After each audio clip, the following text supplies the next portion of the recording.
Aleluia. Pai, nós rendemos graças nessa noite, Senhor. Pai, nós somos gratos, Senhor, pelo seu interesse, pelas nossas vidas. Obrigada, Senhor, porque o Senhor nos ama individualmente, cada um aqui nessa noite, Senhor, neste lugar. O Senhor tem interesse, Senhor, o Senhor sonda, o Senhor conhece o nosso coração de forma individual, única. Obrigada, Pai, porque o Senhor nos criou assim, do jeito que nós somos, únicos.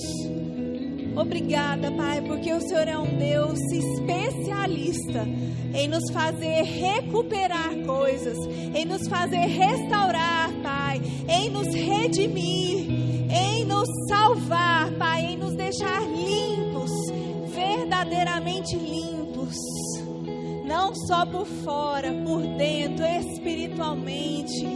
O Senhor nos renova, Senhor, através do sangue de Jesus. Obrigada, Senhor, pela aliança que o Senhor fez conosco, Pai. Obrigada, Senhor, porque Jesus morreu naquela cruz, ressuscitou. Mas Ele não nos deixou só, Senhor. Ele deixou o Teu Espírito, que é o nosso mestre, é o nosso amigo, o nosso ajudador, o nosso consolador. Aquele que está ao nosso lado, que nos aconselha a respeito do que devemos fazer. Pai, nós amamos o Senhor, amamos viver na Sua presença, Pai. Amamos o Teu Espírito e contamos com o Seu auxílio nessa noite, Pai, para falar conosco, para falar no nosso coração, para trazer para nós verdades que nós precisamos, Pai. Muito obrigada, Pai, pelo Seu amor, pela Sua fidelidade, pela Sua bondade. Em nome de Jesus. Aleluia. Aleluia. Diga, eu estou vivo. Eu estou vivo. Aleluia. Glória a Deus. Você pode sentar. Obrigada, louvor. Muito obrigada. Casa cheia. E que comecem os jogos, né? Aleluia. Eu estou muito empolgada. Eu estou tão empolgada. Eu nem contei isso para o Helder quando ele me convidou, mas eu estava relendo um livro de um autor maravilhoso que chama Rick Renner. Ele vai estar aqui em junho. Peraí que eu esqueci minha senha aqui. Peraí. Deu certo. E ele tem vários livros maravilhosos. Ele tem um que chama Você Pode Superar Isso. E eu estava relendo esse livro e no capítulo 4, eu tirei uns dias de férias em janeiro, eu estava relendo. E no capítulo 4 desse livro, ele fala a respeito de como o diabo, que sim, existe o diabo, Satanás existe, é verdade. Como é que ele pode ter acesso e fazer coisas na nossa mente? Ele fala isso no capítulo 4. E é fantástico, porque eu fiquei lendo aquilo e relendo, eu reli aquele capítulo várias vezes.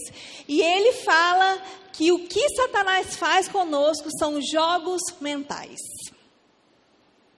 Jogos mentais. Eu sou psicóloga, querido, de formação, né? Eu amo a psicologia, eu acho um curso maravilhoso. Se você que gosta assim, dessa área, tem interesse, leia um pouco. Nós precisamos de psicólogos cheios do Espírito Santo, cheios da palavra. Nós precisamos disso no nosso meio. É um curso maravilhoso, mas quando eu conheci a palavra de Deus, eu estava na metade do meu curso e eu entrei num conflito. Eu olhei e pensei, e agora? E agora? Porque se toda a solução do problema das pessoas está na renovação da mente. Se Jesus conquistou tudo por nós na cruz, se através do sacrifício dele eu posso ser curada, eu tenho acesso a isso, é um direito meu. E agora, o que eu vou fazer com a psicologia?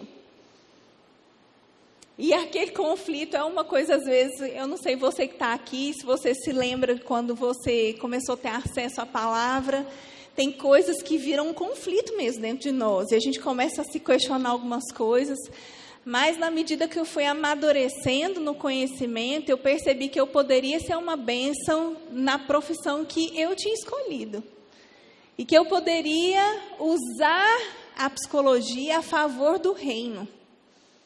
Então, queridos, hoje, se você pergunta para mim, Clícia, o que você é? Eu sou crente. Essa é a primeira. E eu tenho uma formação em psicologia. A psicologia, ela me ajuda no meu trabalho. Eu trabalho com recursos humanos, então a psicologia, ela me ajuda muito. A psicologia me ajuda com percepções, com observações, com análise. Ela me ajuda muito. Mas o Espírito Santo... O Espírito Santo, ele fala coisas para nós, ele revela coisas para nós, muito além de qualquer conceito, conhecimento humano. Ele ajuda você, querido, na profissão que você escolher, independente do que você quiser fazer na sua vida.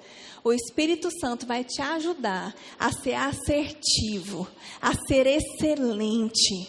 Amém? Porque nós não somos naturais, queridos, nós somos sobrenaturais. Amém? E eu fiquei muito feliz com esse tema, que eu falei, meu Deus, olha só, eu estava tão assim pensando sobre isso, encaixou, era Deus mesmo falando comigo a respeito desse dia que eu estaria aqui com você. Amém? Eu estou muito honrada de estar aqui nessa noite, obrigada, viu? Eu tenho assim... Tipo, umas 1000 coisas que eu anotei. Como roteiro de coisas, de outras mais 1000 coisas que eu poderia falar. Então, que o Senhor me ajude. Queridos, quando o Helder conversou comigo essa semana, para eu falar a respeito desse tema, foi antes daquela chacina, né, Helder? Bem interessante, vocês são guiados mesmo. Porque é um assunto que está assim, está todo mundo... Quem aqui assistiu algum vídeo, viu alguma foto do que aconteceu lá em Suzano? Quem aqui não quis ver nada? Eu entendo você. Eu vi sem querer e fiquei horrorizada. Eu não sabia o que era. Recebi no meu WhatsApp e assisti o vídeo da câmera de segurança, né, que passou. Fiquei bem impressionada. É muito triste mesmo o que tem acontecido, né, na vida das pessoas. E eu comecei a pesquisar, eu li muito sobre suicídio, li muito sobre chacinas, li várias coisas, para ver um pouco, trazer algumas coisas para vocês, né. E o que eu achei muito interessante é que tem pessoas que acham até um absurdo se falar sobre suicídio dentro da igreja. Meu Deus, mas a igreja não é para falar sobre vida e a gente vai falar sobre morte?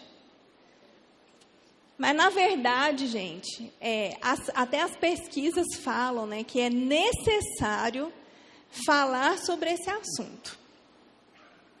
Nós não podemos criar um tabu. Eu não sei como é que é na sua casa, se você tem liberdade de conversar com seus pais, seus avós. Eu não sei, porque o que acontece é que muitas pessoas vão ter acesso a esse tema, a esse assunto, por vias erradas. E elas vão ter acesso à informação, elas vão ter acesso de uma forma que vai incentivar essas pessoas a cometer suicídio. Porque, queridos, a gente não tem noção do que está acontecendo na mente da pessoa do nosso lado. A gente não tem noção. Que tipo de pensamentos tem rondado a mente da pessoa que está do nosso lado? Que tipo de pensamentos a respeito dela mesma?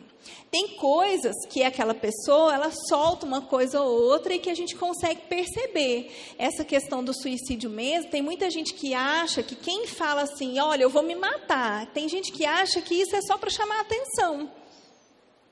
Quando, na verdade, não é.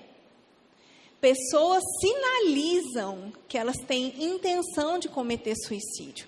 As pesquisas apontam que, geralmente, homens cometem mais suicídio do que mulheres. e geralmente eles cometem de forma brutal. Geralmente os homens, eles escolhem uma forma que eles realmente não têm como escapar. E mulheres, muitas vezes, elas escolhem formas que são menos agressivas, como comprimido, como cortar o pulso, por exemplo. Geralmente homens escolhem armas de fogo, homens pulam de prédios altos. Mulheres botam fogo no corpo, como o Maurício estava falando. Então, mulheres fazem diferente do que os homens. Mas quem ameaça, gente, fique atento. Essa coisa da gente achar que as pessoas falam coisas para chamar a atenção, pode até ser, não quer dizer que 100%. Mas nós precisamos ficar atentos, porque coisas que as pessoas dizem, muitas vezes é um pedido de socorro. Muitas vezes é uma coisa assim, me ouve, eu só quero ser ouvido. Eu só quero ser ouvido. Amém? Eu não sei qual é a sua condição nessa noite, mas eu espero trazer coisas para você que vai ajudar você mesmo e que você vai poder ajudar outras pessoas. Eu não sei que tipo de pensamentos você já teve, fiquei tentando lembrar, né, de pensamentos que eu tive em relação a isso, em relação ao suicídio, em relação à automutilação. Fiquei tentando lembrar sobre a minha própria vida. E eu me lembrei que teve uma fase na minha adolescência que eu quis me matar. Nunca falei isso para ninguém. A primeira vez que eu estou falando isso é aqui. Eu pensei em formas. Na minha época, gente, vou fazer 40 anos esse ano. Na minha época não tinha Google. Porque hoje em dia o negócio é terrível, porque você fala, ok, Google, nos seus Android aí, né? Ou você aperta ali no Google, você fala, como me matar? Aí o Google te dá a resposta. É ou não é, gente? Você descobre facinho. Você se conecta com pessoas que têm pensamento suicida muito fácil. Né? Você consegue montar grupos de discussão sobre como suicidar, como matar pessoas, como sequestrar a criancinha. Então, é um negócio terrível. Na minha época, não tinha esse negócio de Google. Então, eu fiquei pensando sobre isso. Eu não lembro quantos anos eu tinha. Eu acho que eu tinha uns 14, 15 anos, né? Fiquei tentando lembrar o porquê, a fase, mas eu lembro que eu vivi uma fase em que eu me entristecia com algumas coisas de um grau mais alto, assim, com mais facilidade. E eu cheguei, eu não fui na biblioteca não pesquisar, mas conversando com algumas pessoas, você acaba ouvindo, e ouve histórias também. E eu comprei um gilete, não aquele aparelhinho não, um gilete de barbeiro, né? E eu escondi nas minhas coisas, né? E eu tive muita vontade de cortar o meu pulso. Só que eu não tive coragem. Eu cheguei a pegar, eu cheguei a encostar, eu cheguei a me arranhar, mas doeu muito. A vontade de suicidar não era tão grande, não. E eu guardei aquela lâmina. As pessoas, elas têm... Nós temos vivido um tempo, uma época de muita angústia. Porque as coisas são... Nós temos uma exigência a nosso respeito muito grande. Muito grande. É uma cobrança sobre a escolha da profissão, né? A gente tem vocês aí, alguns já passaram, né, por essa fase, mas essa questão do Enem, a pessoa começa a fazer prova muito cedo, tem que fazer escolhas muito cedo, e as pessoas esperam que você saiba o que você quer ser, o que você quer fazer. E é um momento que a gente não sabe nem se a gente quer vestir, colocar tênis ou sapato, e a gente já tem que escolher a profissão. A gente não lembra nem o que a gente comeu, né, no dia anterior. E o pessoal está exigindo que a gente tenha uma postura. Então, a gente tem que andar de um jeito, a gente tem que... Os nossos pais, os nossos avós, dependendo de como é o contexto da sua casa, nossa, tem muita gente que exige muito, que cobra muito de você. Então, E nós somos muitas vezes exigidos e nem sempre nós temos as ferramentas certas para fazer aquilo. Você é cobrado, mas você não sabe como fazer. Então, essa geração de vocês é uma geração que ela é muito rápida. Então, muitos de vocês escolhem uma profissão, quando entram na faculdade, você fala, cara, eu não preciso disso aqui não. Hoje eu aprendo tudo na internet. Eu vou ficar aqui sentado 4, 5 anos ouvindo esse cara falar. Esse cara, meu Deus, ele está muito desatualizado. Eu li isso em tal lugar, eu pesquisei, eu estou fazendo um grupo de estudo com não sei quem, eu me comunico com uma pessoa de país tal, que está muito mais avançado que isso aqui. Então, quando vocês já entram na faculdade, parece que aquele livro, esse livro está muito desatualizado. Então, é uma coisa muito rápida. Então, são muitas coisas, muita informação. E é uma geração, a sua geração, é uma geração que tem menos contato social. Porque você tem muita coisa para fazer, você tem uma agenda cheia, você não fica tanto com os seus vizinhos mais, né? Não tem, às vezes, se você vai ouvir seus pais, como foi a adolescência deles, ele brincava na rua e talvez você já não brincou igual ele brincava. Né? Então, talvez você não teve tantos amigos como ele teve. Talvez seus amigos é um primo ou outro, é um amigo da igreja, um amigo da escola, da faculdade. Você já, talvez, não tenha tantos. Ou se tem, hoje nós estabelecemos muitos relacionamentos superficiais. Então, talvez você está naquela rodinha, aí o pessoal fala, ih, fulano é cheio de amigos, nossa, ele fala com todo mundo conhece ele, mas ninguém sabe da vida dele. Ninguém nunca foi na casa dele. Então, é um tempo de relacionamentos superficiais. E essa rapidez das coisas acontecerem e a falta de relacionamento. A gente passa muito tempo sentado, muito tempo no telefone, muito tempo no computador, faz pouca atividade física. Então, todas essas coisas, elas colaboram para desenvolver pessoas ansiosas. Pessoas que elas não têm como extravasar aquela ansiedade.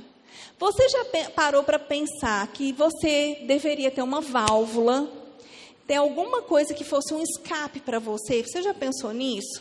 Que todo mundo tem que ter um escape. Todo mundo tem que ter um jeito de extravasar. Tem gente que gosta de rir alto. Tem gente que gosta de chorar. Tem gente que aproveita um culto que tem um mover bem grande. O pessoal aproveita para extravasar ansiedade, raiva, tristeza, mágoa. Aproveita um culto, você vê, uau, está um mover, olha que a galera está... Quando você vê, não é, o cara está aproveitando aqui. Ai, não, está todo mundo doido aqui, eu vou extravasar. Então, você já parou para pensar que você precisa? Só que a minha forma de extravasar não é a sua. Tem uma pessoa que trabalha comigo, ela falou assim, ai, Clícia, eu queria tanto ser como você. Você é calma, eu queria ser calma, mas eu não sou agitada. Aí eu falei para ela, talvez se você tentar se comportar como eu me comporto, talvez você vai virar um balão em que você vai encher, e uma hora vai estourar. Porque talvez ser agitada é a sua forma de extravasar. Essa coisa da gente querer imitar o outro é muito complicado. Porque você tenta imitar um comportamento de alguém que você acha, poxa, legal, eu queria ser como aquela pessoa, só que ela tem as formas dela de extravasar e você tem a sua. Aí se o negócio não bate, gente, o balão estoura. Você está me acompanhando? Então, você precisa pensar, existe ansiedade, gente? Sim ou não? Existe. Ansiedade não é uma coisa moderna, não. A ansiedade é do tempo de Jesus. Jesus disse, né, que a gente não precisava estar ansioso por coisa alguma. Jesus entendia de ansiedade. E Jesus foi tentado a ficar ansioso. Jesus entendia de ansiedade. Então, não é uma coisa nova ficar ansioso. O que é ficar ansioso, gente? É ficar agoniado. É você acumular coisas, acumular pensamentos, e aquilo muda o seu comportamento.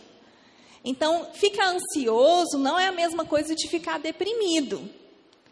O ansioso é aquela pessoa que muitas vezes quer fazer as coisas muito rápidas. Então, no outro dia tem uma prova, no outro dia vai ter uma entrevista, tem alguma coisa, aí a pessoa não consegue dormir. Aí, quando chega o momento, está com boca seca, o coração bate mais rápido, a mão fica suada, o pé. Às vezes, a pessoa também fica suada. Tem coisas que acontecem porque você está ansioso. Então, a ansiedade, ela pode ser pontual, por causa de um fato específico. Eu vou pedir a menina em namoro. Então, aí pronto, fica todo agoniado porque vai pedir em namoro. Está ansioso. Ok. Agora, tem pessoas que constantemente... Vocês estão se olhando. Tem alguém que vai pedir em namoro aqui no final do culto? Não? Tá. Tem pessoas que ficam constantemente ansiosas. Você conhece pessoas que são ansiosas? Você conhece pessoa que todo tempo a pessoa é agoniada? Todo tempo ela quer para ontem, ela não para quieta, né? E aquilo gera um mau humor na pessoa, não é? Então, existem pessoas ansiosas. A pessoa deprimida está mais ligada à melancolia, à tristeza. Isso, assim, gente, é um assunto que a gente podia falar, uns 5 dias, né? Só sobre todos esses assuntos. Mas eu tenho algumas coisas no meu coração para compartilhar com vocês a respeito dessas coisas, que o tempo não é tanto, então eu vou fazer um filtro, assim. Eu estava lendo a respeito de automutilação. Quem aqui sabe o que é automutilação? Levanta a mão. Você conhece alguém que já fez isso? Vixe, meu Deus. O que é automutilação, gente? Automutilação é uma pessoa que se corta. Existem vários métodos e eu não vou explicar, porque vai que alguém se anima, né? Existem várias formas da pessoa se cortar e a pessoa se corta por quê, Clícia? O que isso tem a ver com, por exemplo, suicídio? Tem a ver com suicídio, automutilação? A pessoa está se suicidando aos poucos? Bem, não, mas a automutilação, ela é uma forma de extravasar ansiedade. A ansiedade, gente, é emocional. Diga assim, ansiedade é emocional. Ou seja, da sua alma. Só que a pessoa que não está tendo aquele escape, a pessoa ela não tem uma forma de extravasar a ansiedade.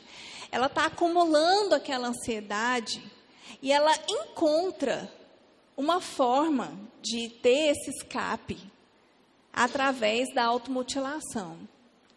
Geralmente as pessoas fazem isso nos braços, ou nas pernas, ou na barriga. Você vê, às vezes está o maior calor aqui em Campinas, você vê alguém na escola, está o maior calor, você está andando, está na rua, a pessoa sempre de blusa de manga, é uma coisa meio estranha, né? Tem pessoas que elas fazem isso e não é que elas querem que as outras pessoas descubram, porque elas têm vergonha. Elas não fazem isso, porque o pessoal fala assim, faz isso para chamar atenção. Faz isso para aparecer, mas ela não quer que você descubra que ela está fazendo isso. Só que as pessoas, elas ficam dominadas de uma forma que elas entenderam que aquilo é a forma de liberar aquela ansiedade. Então, ela está tão agoniada, a pressão está tão grande, que ela começa, por exemplo, vamos supor que ela está na sala de aula e ela começa a ficar angustiada. Vamos supor que tem uma pessoa aqui que eu vou começar a falar e ela vai falar assim, alguém contou para essa menina, para essa mulher, a minha vida, não é possível. E a pessoa começa a ficar angustiada. E ela pensa, o que eu tenho na bolsa? O que eu tenho na bolsa que dá para me cortar? Porque tem pessoas que estão num nível de automutilação que elas começam a carregar na bolsa, na carteira. Elas começam porque aí ela vai no banheiro, eu vou ali no banheiro rapidinho, ela vai lá e dá uma cortadinha. Porque a pressão está tão grande, que ela desconta no corpo, no físico, aquela ansiedade. Ela entendeu que essa é uma válvula de escape. Gente, e eu li cada depoimento, que eu fiquei com muita compaixão. Muita compaixão. De pessoas que estão esconderam por anos dos pais. Por anos. Tinha uma menina lá que falou que tinha 10 anos que ela se cortava e a mãe dela não sabia. Então, são pessoas que estão sofrendo muito e não sabem o que fazer com aquele sentimento. E ela se pune por isso. Uma pessoa que se automutila, Clícia, vai tentar suicídio? Não necessariamente. Ela pode ficar ali e não necessariamente ela vai tentar. Tá certo? Então, não é assim, é o primeiro passo para o suicídio? Não. Mas isso é algo que acontece muito. Você está me acompanhando? Clícia, eu nunca pensei, porque eu contei essa minha história, né? Que eu pensei, que eu cheguei até a me arranhar. Sabe aqueles caras assim que estão com raiva? Aí ele ficou com tanta raiva que ele vai na parede e dá um soco na parede. Joga o telefone dele, quebra o telefone. Faço isso não, gente. Mas o cara dá soco na parede. É porque eu queria dar um soco na cara do fulano, mas eu não posso, então vou dar na parede.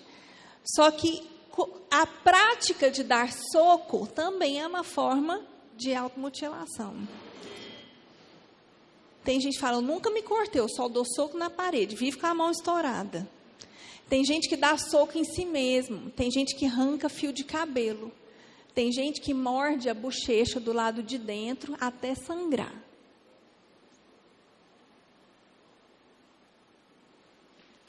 O princípio da automutilação, aquela coisa do extravasar a ansiedade, é o mesmo princípio de quem tem vício com masturbação. Porque tem pessoas que estão tão ansiosas, tão angustiadas, que ela masturba. E às vezes começa a fazer isso várias vezes no dia. Ela não está se mutilando, ela não está se cortando, não está dando um soco na parede, não está comendo a bochecha, mas ela está se masturbando compulsivamente. É o mesmo princípio. A ansiedade, sem conseguir controlar aquela ansiedade, sem conseguir extravasar aquela ansiedade, e joga no próprio corpo, desconta no próprio corpo aquilo. Clícia, como é que é assim, no caso do corte, por exemplo? A pessoa, ela fica bem, depois, se ela está ansiosa e ela se corta, aí ela fica bem? Fica, por um tempo. Pode ser minutos. Só que o problema é que depois de cortar, ela vai se sentir mal, porque ela se cortou. Ela vai sentir culpa e a ansiedade fica pior. E aquilo vira uma bola de neve. Eu quero falar isso para você, querido, que a questão da mutilação e do suicídio, ela é quase contagiosa. Uma pessoa que está mergulhada num ambiente em que pessoas falam de suicídio, em que, não é que elas vão cometer, mas elas comentam, pessoas se mutilam, ela começa a pensar sobre aquilo e ela pode ser influenciada a respeito daquilo. Para você que nunca fez isso na sua vida, eu quero te dizer, não faça a primeira vez. Não faça a primeira vez. É tipo um princípio para a droga. Não experimente a primeira vez.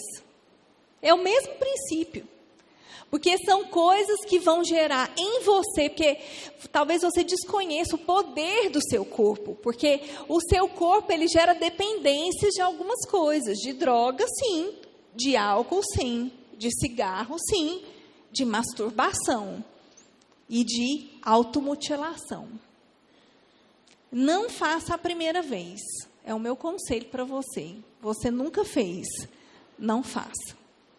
Por que você falou que é tipo contagioso?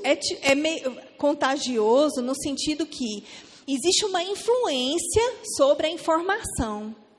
Então, eu estava lendo que o suicídio, ele aumenta depois que uma notícia como essa dessa semana é muito veiculada. Então, tem muito vídeo desses meninos. É claro que tem a chacina também, que ele matou um monte de gente, mas depois eles se mataram. Então, quando tem uma notícia de suicídio muito publicada, rede social, jornal, televisão, tal, tá tudo aparecendo, revista, o que acontece?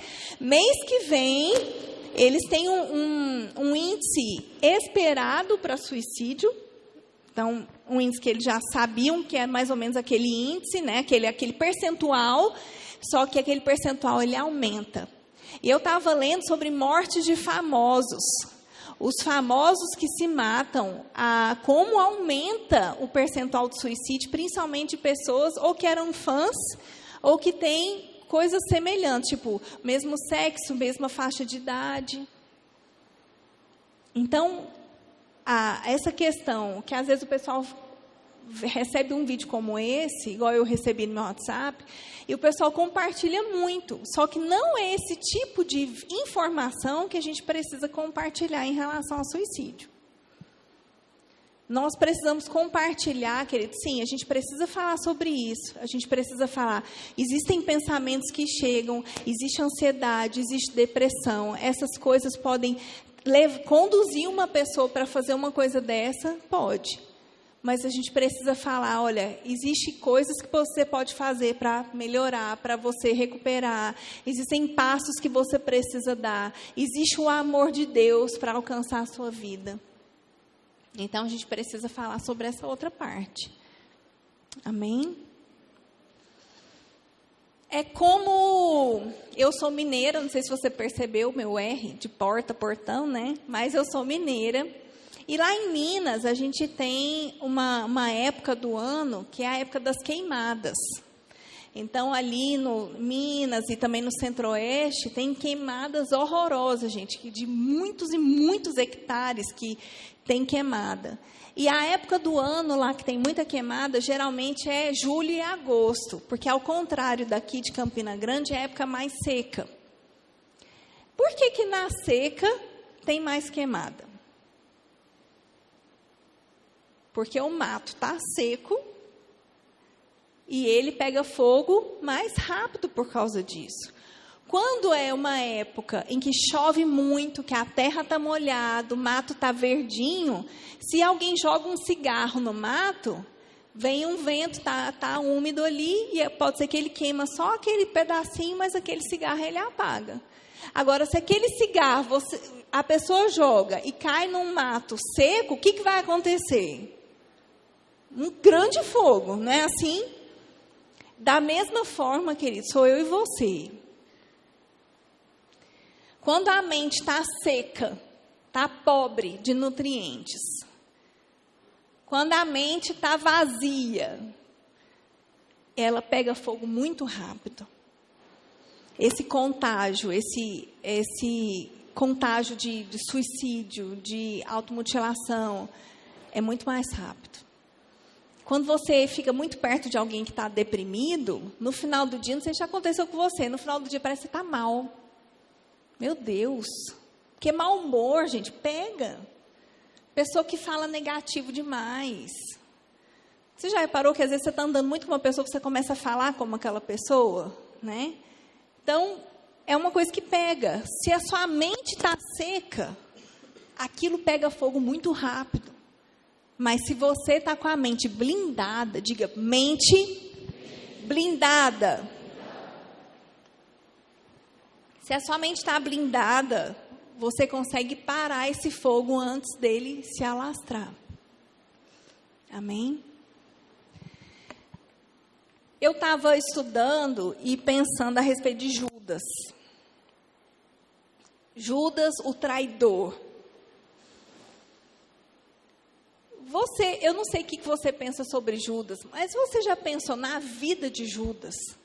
O que levou Judas a cometer suicídio? Você já pensou quem Judas era, gente? Porque Judas, a Bíblia fala que Judas cuidava das finanças de Jesus. Diga aí para mim, você daria o seu dinheiro para alguém que você não gosta? Sim ou não? Você daria o seu dinheiro, gente, para qualquer pessoa? Não. Judas, ele teve um relacionamento com Jesus. Ele caminhou com Jesus 3 anos. ele era uma pessoa de confiança dos discípulos. Porque tudo que chegava, Judas administrava. Judas não era uma pessoa iletrada. Judas, ele tinha um certo conhecimento para poder, ele administrava as coisas de Jesus. E, gente, não era moedinha que chegava para Jesus, não, era muito dinheiro. Muito dinheiro. Jesus era muito próspero. Jesus tinha mulheres que financiavam o ministério de Jesus. Jesus era muito próspero. Então, Judas, ele era tão próspero que ele tinha alguém para cuidar das finanças dele, né? E alimentar 12 homens, gente, não é por nada não, mas não é brincadeira não. Então, Judas tinha ali essa responsabilidade. A Bíblia fala que Jesus, ele percebeu que Judas iria traí-lo, né? Jesus, ele tinha um espírito, né? Jesus, ele tinha a percepção, mas Jesus, ele tinha olhos. Jesus, ele via coisas. E Judas tinha comportamentos que começaram a ficar graves. No começo, ele não era daquele jeito não, gente. Ele disfarçava. E o negócio foi ficando mais grave. Judas, ele na caminhada dele com Jesus, ele participou de todas as coisas, ele viu os milagres, ele ouviu aquilo que todo mundo estava falando. A Bíblia diz que uma pessoa ia trair Jesus. Agora, queridos, todos ali tinham um livre-arbítrio, todos ali tinham uma opção de seguir fielmente a Jesus ou não. E Judas, ele fez uma opção, e Judas era um homem muito ganancioso, muito. Ele tinha uma coisa com dinheiro, e Judas, a Bíblia fala, né, quando vai contar para a gente perceber algumas coisas que aconteceram com Judas, e a Bíblia fala que aconteceu uma coisa muito legal com Jesus. Jesus, ele ressuscitou um homem chamado Lázaro na frente de uma galera.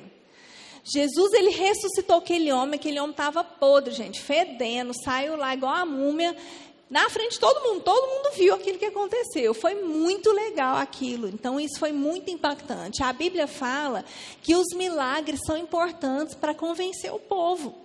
Os milagres atraem pessoas. Então, aquilo foi muito importante para o ministério de Jesus. Além de ser importante para o ministério de Jesus, aquilo foi muito importante para a família de Lázaro. Então, eles vão servir uma refeição, um jantar ali para Jesus. Eles estão comemorando, Lázaro ressuscitou, aleluia! Eles estão ali comemorando, e cada um da família servindo a Jesus de acordo com a sua própria linguagem do amor. Então, Marta, arrumando, cozinhando, né? Lázaro sentado com Jesus, com a presença ali, né, recebendo Jesus, e vem Maria.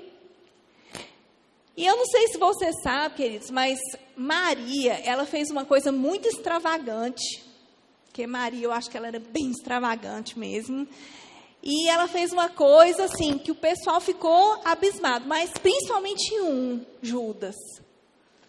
Maria, gente, ela chegou, ajoelhou aos pés de Jesus, e destampou um vidro de algo muito precioso e muito caro. A Bíblia fala, é como se esse negócio que ela colocou aos pés de Jesus, aquele perfume, aquele óleo, é como se fosse 1 ano de trabalho de um trabalhador, é o salário de 1 ano. Gente, é muito caro, muito precioso. E a pessoa, ela não usava nos pés, né? Ela não usava nos pés. E o que ela fez? Ela ajoelhou, ela jogou aos pés de Jesus, e ela fez uma coisa ainda mais legal. Ela soltou os cabelos, porque os cabelos da mulher, eles eram como se fosse a sua glória. A mulher não soltava o cabelo para qualquer pessoa. Ela não balançava os seus cabelos para qualquer pessoa. Era uma coisa dela, da mulher para o marido, inclusive. E Maria solta aquela juba e ela seca os pés de Jesus com o seu cabelo. Gente, foi um momento assim, único, uma coisa assim, impressionante. E diante de tudo aquilo, daquele momento que todo mundo estava vendo, Judas só conseguia pensar que era muito dinheiro para ser jogado no pé de alguém. Sem considerar o milagre, sem considerar o ato, sem considerar a humildade que Maria teve. Ele só pensou no dinheiro. E isso era um sinal a respeito daquilo que ele tinha no coração. Porque a Bíblia fala que a boca fala do que está cheio o coração. Queridos, e a Bíblia fala que Satanás... Deixa eu pegar a referência que eu quero que você abra também. Espera aí.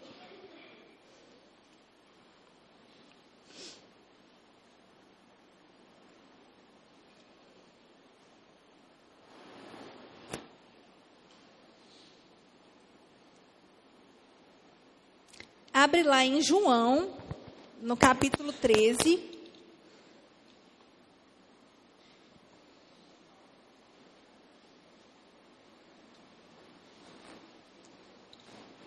João, capítulo 13.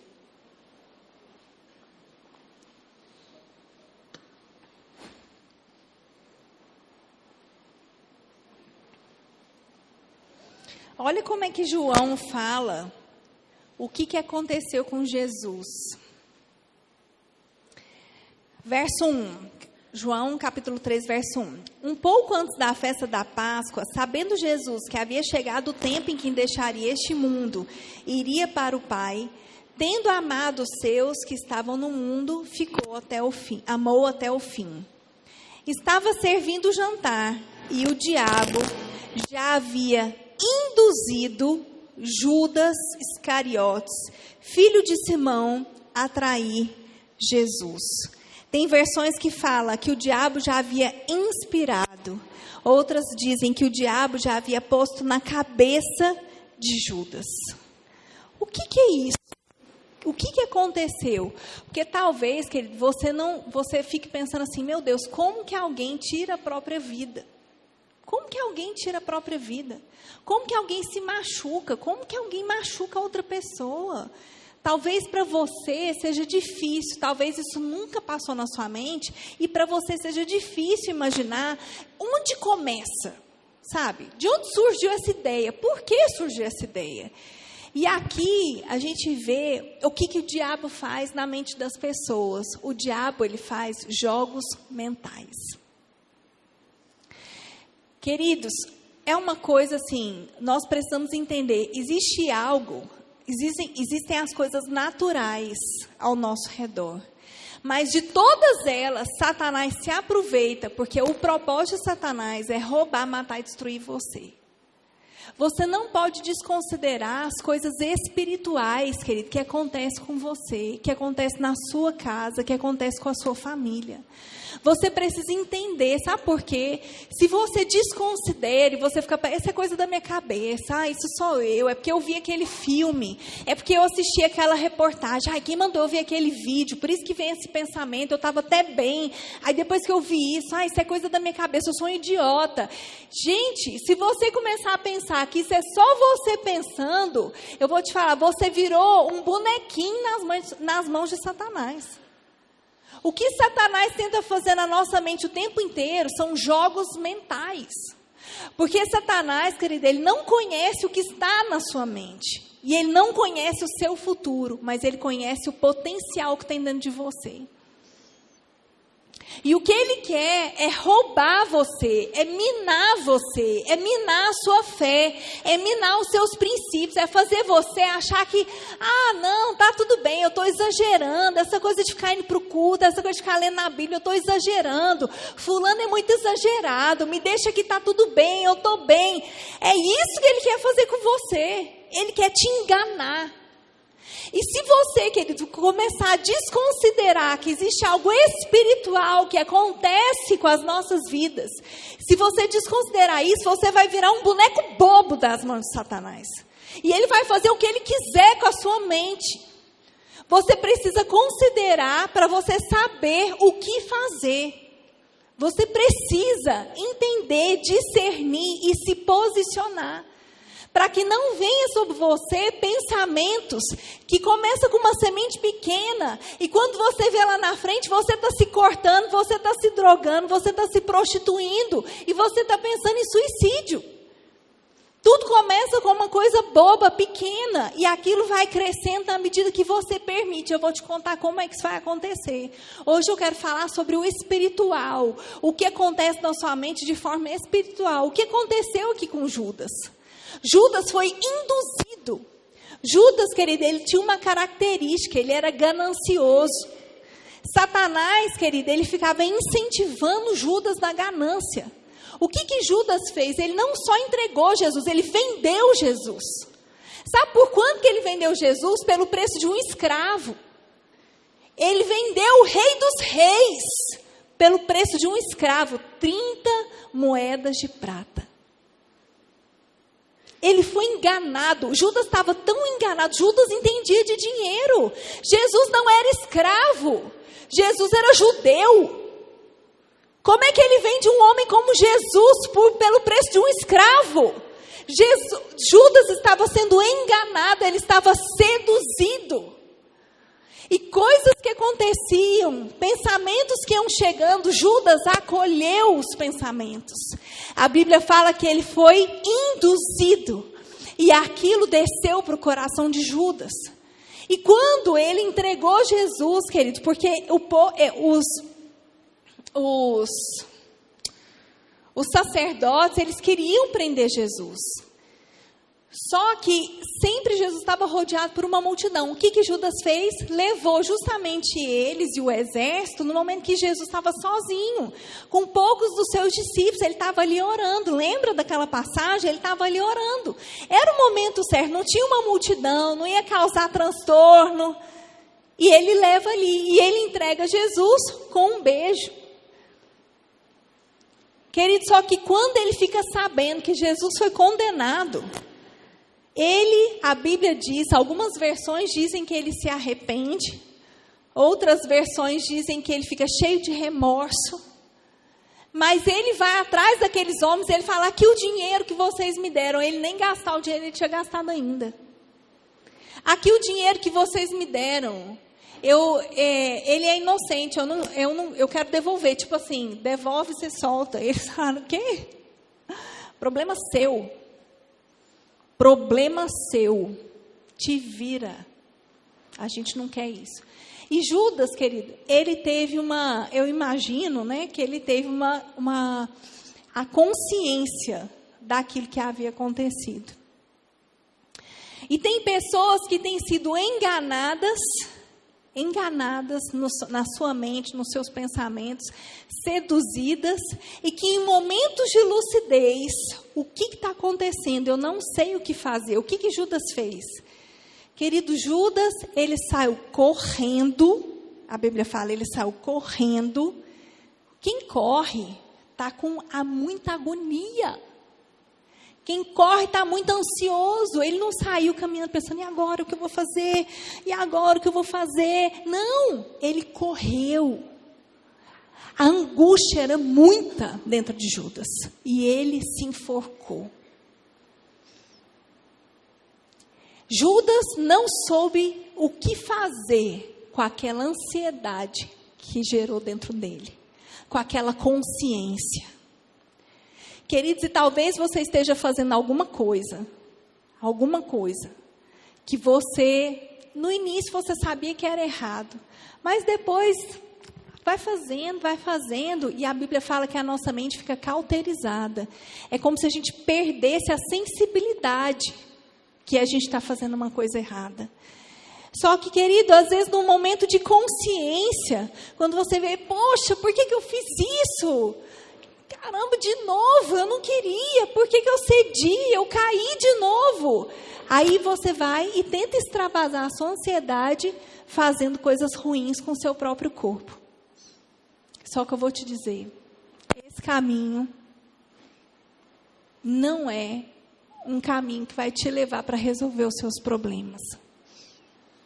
Não é um caminho para resolver os seus problemas. Você precisa entender, você tem uma alma. Diga, eu tenho uma alma. Mas diga, mas eu sou Um espírito. Primeiro, gente, as coisas acontecem na nossa vida, no mundo espiritual.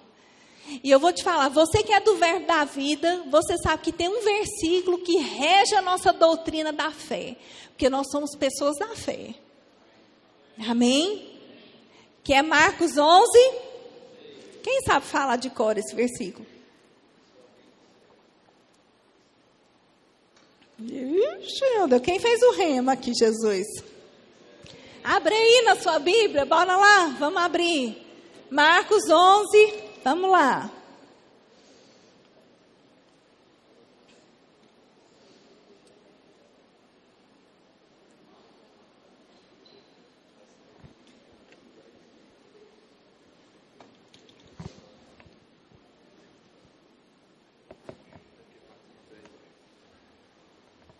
Achou? Marcos 11, 23. Vamos ler a parte do 22. Respondeu Jesus: tenham fé em Deus. E eu lhes asseguro que se alguém disser a este monte, quem disser, gente? É o pastor? É o pastor? É uma pessoa madura espiritualmente? Não? Sim ou não? É só o crente? Hã?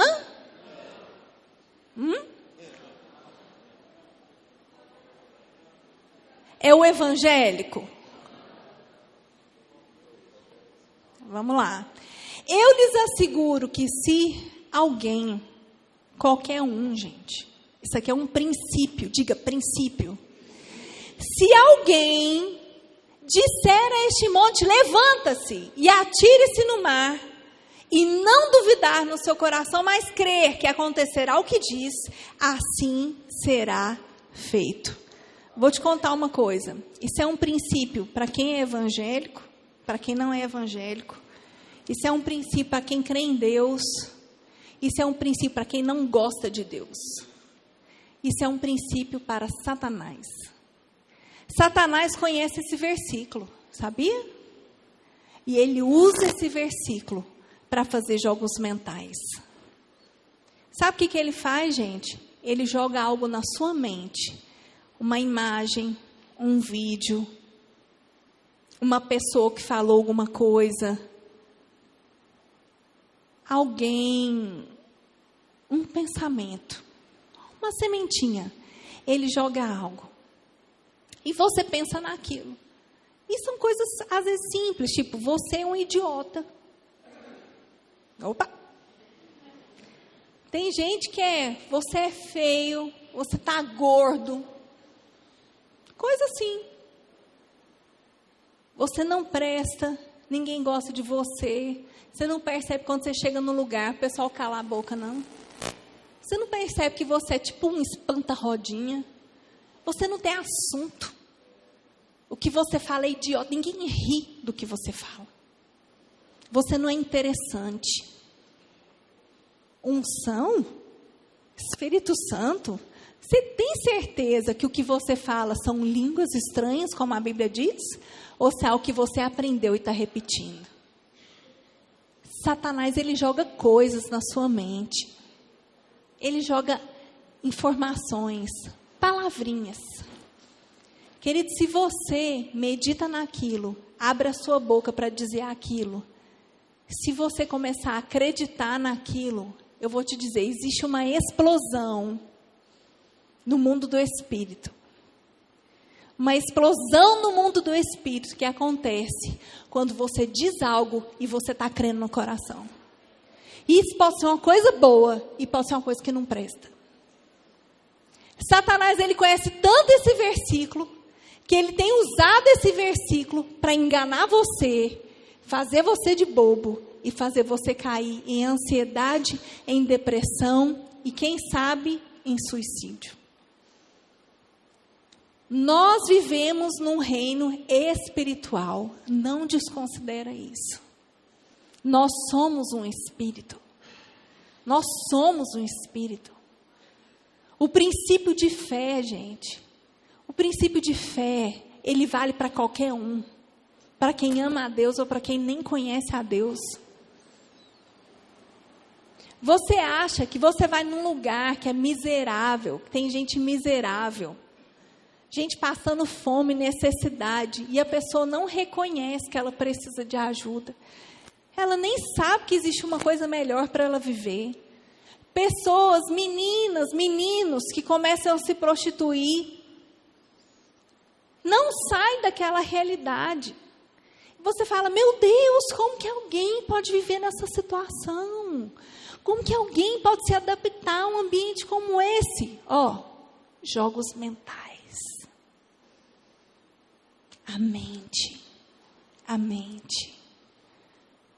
Você está sendo enganado. Você está sendo enganado. Quem que você acha que você é hoje? Pensa. Você acha que você é quem? Você acha que você é quem em Deus? O que você acha que você pode? Eu posso o que a Bíblia diz que eu posso. Não, vai, de verdade que eu estou falando. Não estou falando que você está repetindo. Estou falando que está no seu coração. Quem é você? O que você pode? Você pode ser feliz?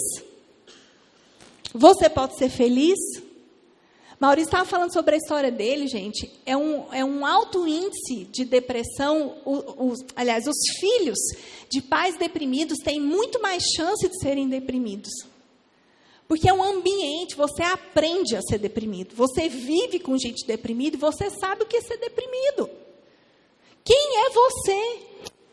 Quem é você? O que você pode? Porque fulano consegue isso. Olha, se eu pudesse. Quem é você? Quem é você? O que tem dentro de você? O que foi semeado dentro de você? Você tem a consciência do que é ter Deus dentro de você? Sabe o que é você abrir a sua boca, confessar, abrir o seu coração e falar, Deus, eu estou cansado dessa vida, eu não quero mais viver desse jeito, se existe uma vida melhor, se existe vida de paz, vida de alegria, eu abro o meu coração, entra, faz morada, eu reconheço Jesus como o meu Senhor e Salvador. Você sabe o poder que é isso na sua vida? Isso é poder. É poder. E não é poder igual de filme que você assiste aí, não. É poder. É explosão. É mudança. É poder espiritual. Poder espiritual. É o que aconteceu dentro de você. E o que você considera que você tem dentro? O que tem dentro de você? Quem você é? Quem você é? O que você tem dito que você é? O que você tem acreditado que você é? Talvez você nunca pensou em suicídio. Talvez você nunca se cortou. Talvez você nem se considera deprimido. Graças a Deus. Mas você pensa que você é pequeno. Você pensa que você tem que ter uma vida medíocre. Você acha que você só vai viver uma coisa pouca. Você nem pensa que você vai ter uma família, que vai ter filho, que você vai prosperar. Não. Uma vida assim já está bom, um empreguinho aqui já está bom, um salarinho já está bom. Quem é você? O que Satanás tem colocado na sua mente? Querido, você é um ser espiritual. Tudo começa no mundo espiritual. Satanás joga mensagens na sua mente, joga imagens. Que tipo de imagem ele jogou hoje para você? Para te enganar, para te fazer um boneco bobo na mão dele. Quem é você? Quem é você? Qual o seu propósito? Qual o seu propósito? Isso que Maurício estava falando, sabia que Davi, por que Davi, um guri, chegou pequeno, guri, ninguém dava nada por Davi, por que Davi conseguiu vencer o gigante? Sabe por quê?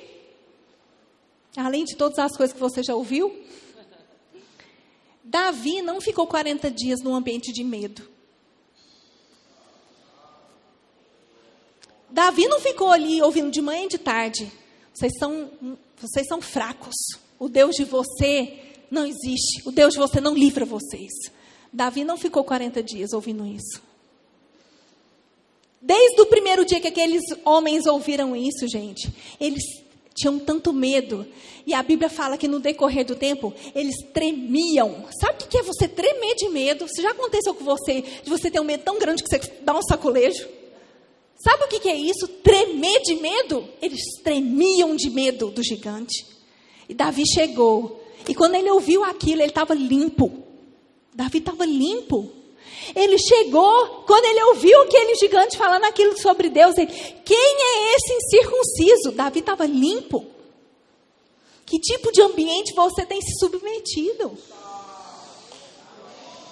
Que tipo de filme você tem assistido? Que tipo de série você tem assistido? Que tipo de conversas você tem tido? Qual o nome dos grupos do seu WhatsApp? Que tipo de pessoas você tem escolhido se relacionar? Quando vocês estão juntos, vocês falam sobre o quê? Quem está no ambiente de medo se treme. Quem está no ambiente de medo, de pressão, se treme diante do gigante. Não tem força. Quem está limpo, quem está com a mente verdinha, cheia da palavra, cheio de ousadia, blindada. Meu filho chega ali naquele lugar e fala, quem é esse incircunciso? Que tipo de ambiente você tem se submetido? Clícia, eu sou ansioso, eu tenho depressão. Sim, com quem você conversa? Com quem você se relaciona? Quer sair do ambiente que você está, da condição que você está?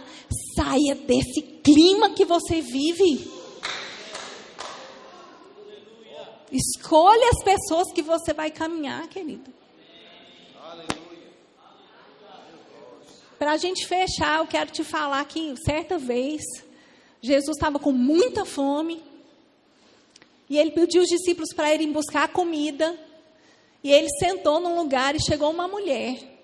Uma mulher que os judeus não conversavam. E quando ela chegou, ele começou a conversar com ela. Ela falou, poxa, você está conversando comigo? Estou.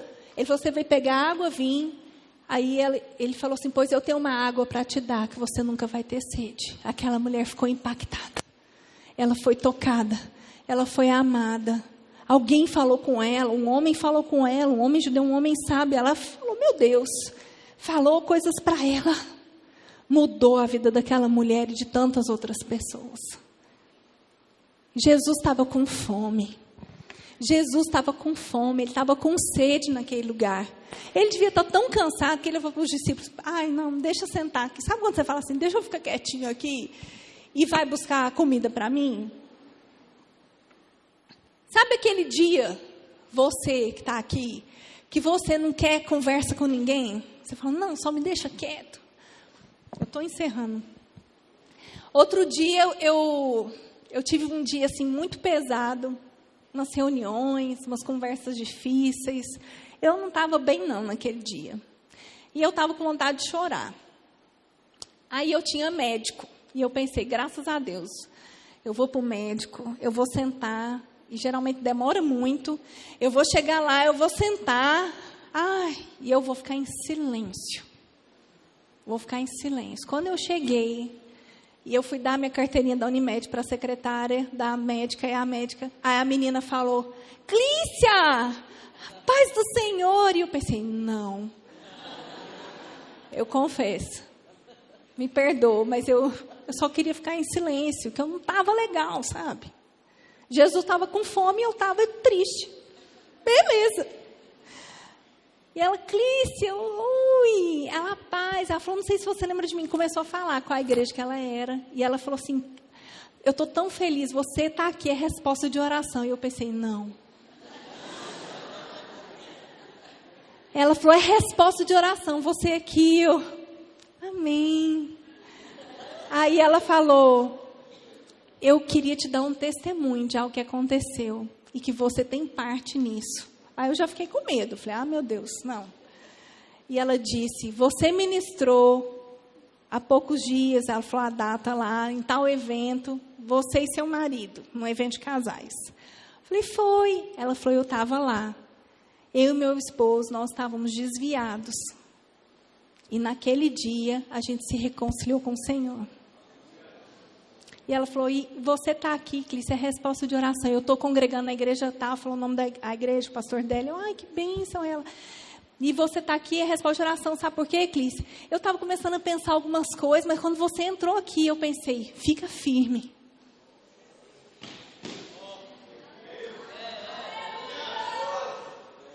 Você aqui que não pensa em suicídio, tá tudo bem, de vez em quando um mau humor ou outro. E aí? Quando você está cansado, quando você está com fome. E aí? Tem pessoas que precisam ser acolhidas. Tem pessoas... Gente, alguém virar para você e falar, você é resposta de oração. Você tem noção do peso que é isso? Você ser resposta de oração.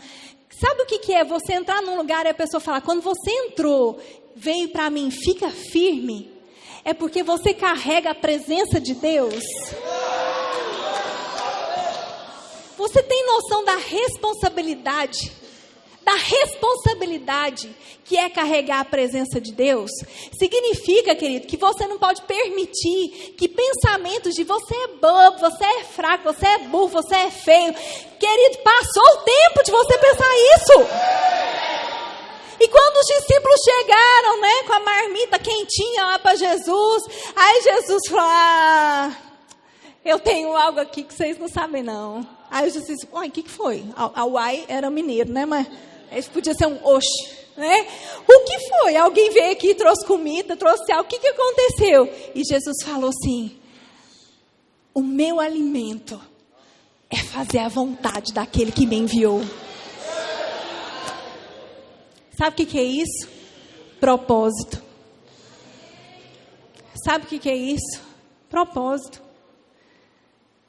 Quando você... você não tem noção não. Quando você tiver... Eu vou subir aqui, que eu estou sem salto. Hoje eu vim de tênis. Aí parece que ninguém está me vendo.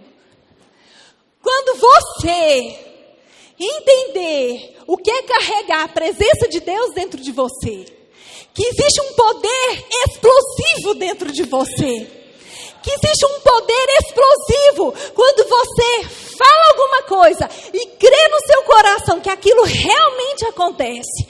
Quando você entender que uma vida com propósito te livra da ansiedade, te livra da depressão. Como é que eu choro? Como é que eu extravaso a minha tristeza, a minha angústia por causa de uma besteira que eu tinha vivido? Como é que eu deixo extravasar isso quando tem uma pessoa que olha para mim e fala, você é resposta de oração? Gente, passou o tempo. Passou o tempo de se agarrar com coisa boba. Passou o tempo de você, fulano não me cumprimentou. Minha calça não abotoou. Passou o tempo. Passou o tempo. Existe um propósito para a sua vida. Existe um propósito para a sua vida. Querido, o que Satanás quer é roubar, destruir você. O que ele está fazendo? Jogos mentais, joga palavras, joga imagens. E você medita naquilo, diz aquilo, crê no coração e bum! Boneco bobo na mão de Satanás. Quem você quer ser?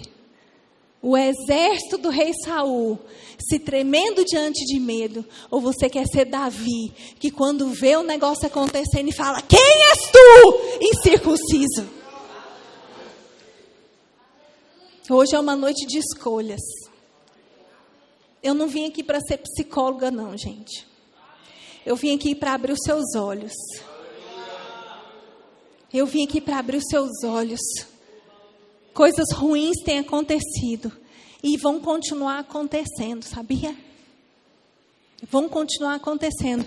Só que eu não quero que aconteça com quem está perto de mim, para alguém que eu possa fazer alguma coisa. Eu não posso deixar, gente. Compaixão. Amor pelas pessoas. Eu queria que você ficasse de pé. Queria que você pegasse na mão das pessoas aí, na mão da pessoa que está do seu lado. Vamos fazer aqui a gente vai atrapalhar ali. Não, mas fica aí. Pega na mão da pessoa que está do seu lado. Eu quero te falar, eu vou passar aqui, pode ficar assim, fica só intercedendo. Essa pessoa que está do seu lado é uma pessoa muito importante. Eu quero que você olhe para a direita, para a esquerda. Quero que você olhe para frente, para trás. Essas pessoas que estão aqui são pessoas muito importantes. São pessoas muito importantes, que Deus tem expectativa em relação a elas. Deus tem expectativa em relação a você, querido. Existe algo para você. Não é vida de tormento que o Senhor tem para você. É uma vida de posicionamento. É uma vida de liberdade no Senhor. Essa pessoa que está do seu lado, ela precisa de você. Eu sei que tem dia que o pessoal fala assim, cumprimenta a pessoa, não sei o que. E você fala, ai meu Deus, gente... Um abraço seu pode mudar a história de alguém. Um abraço seu pode mudar a vida de alguém. O seu abraço cura. Diga o meu abraço. Cura. Fala, porque o meu abraço é o amor de Deus em manifestação. Querido, o amor liberta. Nós precisamos desenvolver amor pelas pessoas, compaixão, sensibilidade. Tem um propósito na sua vida. Não se permita ficar em ambientes que vão destruir você, a sua fé, querido. Se fortaleça no Senhor. Leia a Bíblia, leia livros, não falte nos cultos. Frequente os grupos certos. Deleta aqueles grupos do WhatsApp, Facebook, Instagram, aquelas coisas que você segue. Faz um filtro hoje. Tira dos seus olhos aquilo que está minando a sua fé. Tira dos seus olhos. Você é grande no Senhor, queridos. Aleluia. Hoje nós vamos fazer uma coisa aqui para a gente encerrar. Nós vamos dar um abraço da cura hoje. Só que eu quero dar uma sugestão. Homem abraça homem, mulher abraça mulher. Tá bom? Mas eu quero que você entenda, existe algo dentro de você, querido, mesmo quando você está seco. Aquele dia no médico, eu queria ficar em silêncio. Mas quando aquela menina me olhou, aquilo pegou um fogo em mim. Meu Deus, o que eu estou fazendo? O que eu estou pensando? Olha o que Satanás queria fazer, gente. Ele queria me fazer eu perder aquela oportunidade de influenciar a vida de alguém. E acabou que ela me abençoou tanto. É uma troca, não importa quem é uma troca. Amém? Eu queria que você abraçasse aí pelo menos umas 3 pessoas. O abraço curador. O abraço curador.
amor de Deus, não posso comprá-lo, nem merecê-lo, mesmo assim se entregou.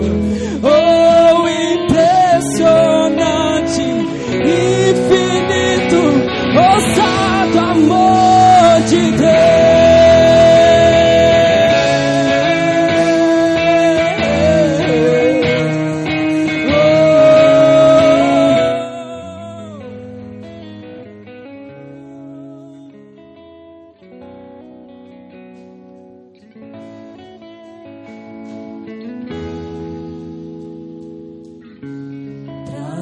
Para sombras, escala montanhas pra me encontrar.